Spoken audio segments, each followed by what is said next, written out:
Let's paint on Matchstick box.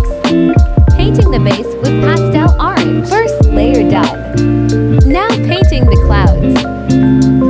It's a bit difficult to paint on this glossy surface.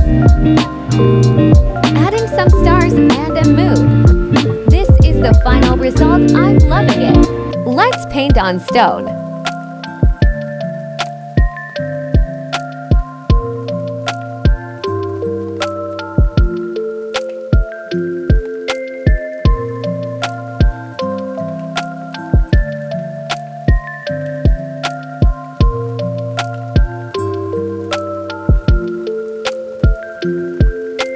Paint a mini clay tray with me.